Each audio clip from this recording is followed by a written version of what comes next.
नमस्कार दोस्तों, जय जोहार। मैं कौशल तिवारी और बिहिनिया संझा में आपका स्वागत है। केंद्रीय योजनाओं के लाभार्थियों के सामने अपनी पीठ थपथपाकर देश के प्रधानमंत्री नरेंद्र मोदी ठीक से बैठ भी नहीं पाए होंगे कि तमाम टीवी चैनलों के एग्जिट पोल ने पांचों राज्यों के चुनाव रुझान को दिखाकर देश की हकीकत सबके सामने रख दी। तो क्या बिगड़ती छवि से लेकर पनौती बन चुके इस दौर में क्या कुछ हो रहा है? क्या अपनी पीठ थपथपाकर 2024 का चुनाव जीता जा सकता है? कल तक जिस प्रधानमंत्री को लेकर अमित शाह कहा करते थे कि पिछड़े वर्ग का नेतृत्व या पिछड़े वर्ग का प्रधानमंत्री नरेंद्र मोदी हैं, तो वही प्रधानमंत्री नरेंद्र मोदी अब जाति जनगणना का चिन्ह सामने आते ही वो पिछड़े वर्ग की बजाय महिला, किसान, युवा, गरीबी में जातियों को तब्दील करने लगे हैं।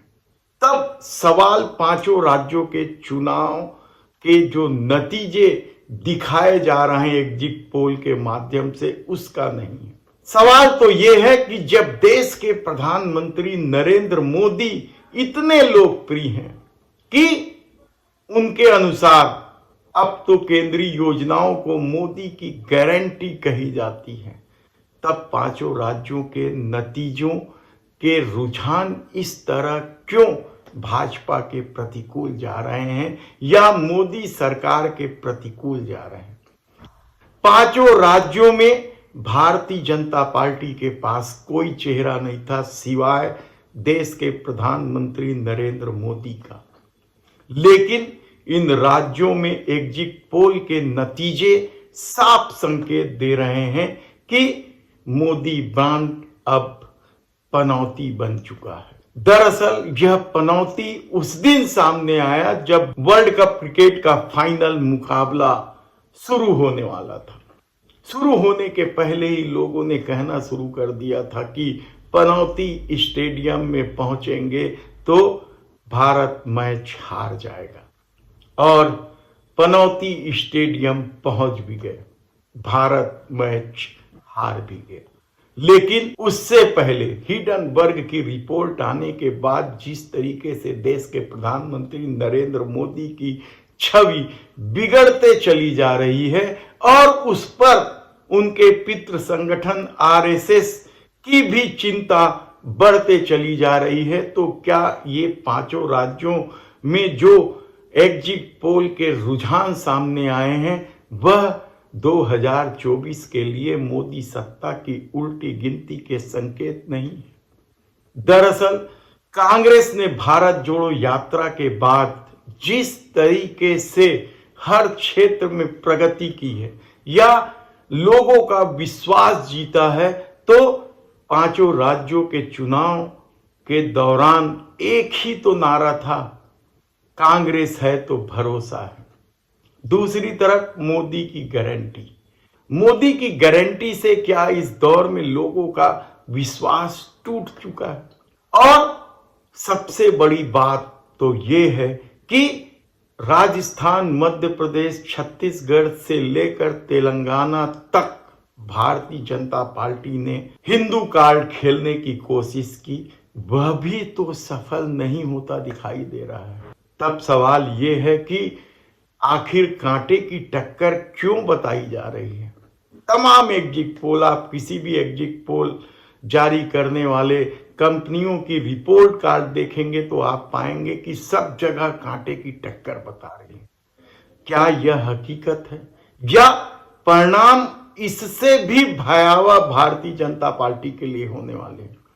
यकीन मानिए कि जिस तरीके के संकेत सामने आ रहे हैं, भले ही एग्जिट पोल कह रहे हो कि कांटे की टक्कर है, लेकिन हकीकत तो यह है कि इन पांचों राज्यों में भारतीय जनता पार्टी ही नहीं, मोदी ब्रांड की भी बुरी स्थिति है। तो क्या पांचों राज्यों में एक तरफा मुकाबला है?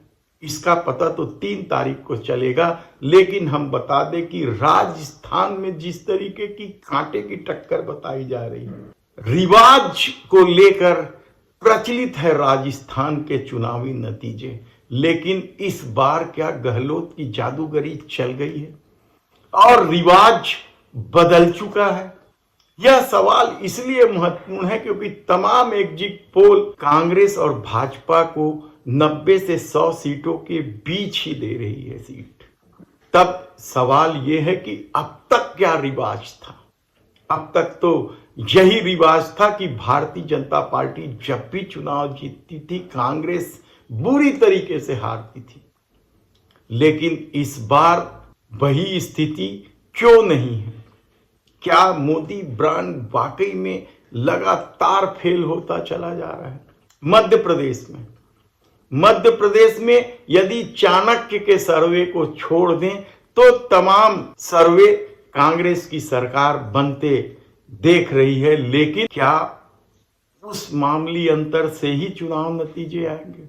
लोगों का कहना है कि कांग्रेस बेहतर प्रदर्शन कर रही है और इससे घबराई मोदी सरकार या भारतीय जनता पार्टी ने ही बाद में शिवराज सिंह को आखिरी 7 दिनों के लिए सबसे आगे कर दिया था। भारत जोड़ो यात्रा के बाद जिस तरीके से कर्नाटक के परिणाम आए, क्या तेलंगाना के परिणाम भी उसी अनुरूप कांग्रेस के पक्ष में जा रही है? 6 महीने पहले तक जो लोग कहा करते थे कि तेलंगाना में मुकाबला तो भारतीय जनता पार्टी और बीआरएस के बीच ही है, वही लोग या उसी तरह के सर्वे करने वाले लोग अब कह रहे हैं कि वहां कांटे की टक्कर है और मुकाबला कांग्रेस और बीआरएस के बीच है। तो भारतीय जनता पार्टी कहां चली गई?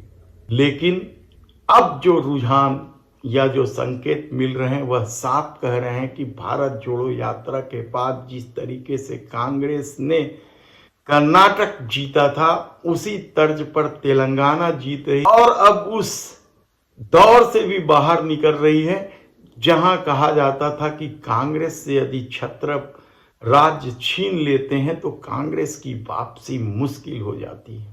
लेकिन तेलंगाना में वापसी होते दिखाई दे रही है। मिजोरम में मिलीजुली सरकार है, लेकिन छत्तीसगढ़ में हर सर्वे कांग्रेस की सरकार बनते तो देख रही है, लेकिन कांटे की टक्कर बता रही है। लेकिन छत्तीसगढ़ के मुख्यमंत्री भूपेश बघेल ने कल भी कहा कि मुकाबला कहीं नहीं है, कहां लगे हो चक्कर में, कोई नहीं है टक्कर में, यानी 75 पार का दावा कल भी छत्तीसगढ़ के मुख्यमंत्री भूपेश बघेल दोहरा रहे थे।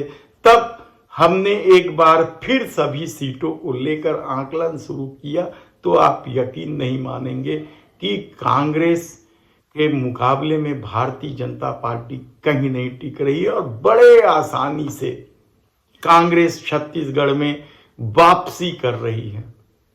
भारतीय जनता पार्टी पिछले चुनाव के मुकाबले सीटें तो जरूर बढ़ा रही है, लेकिन वह 25-26 सीटों से आगे बढ़ पाएगी कहना मुश्किल है, क्योंकि 15-16 सीटें ऐसी हैं जहां ट्रायंगुलर मुकाबले हैं।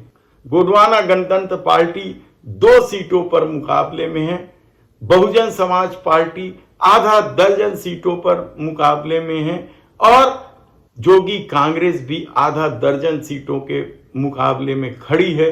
2 सीटों पर निर्दलीय उम्मीदवार टक्कर दे रहे हैं। तब ऐसे में चुनाव परिणाम क्या होंगे इसका पता तो 3 दिसंबर को ही चलेगा, लेकिन जो संकेत और रुझान, जो एग्जिट पोल, तमाम तरह के सर्वे जो कह रहे हैं वह साफ संकेत दे रहा है कि छत्तीसगढ़ में कांग्रेस की सरकार बड़ी आसानी से बन रही है। धन्यवाद।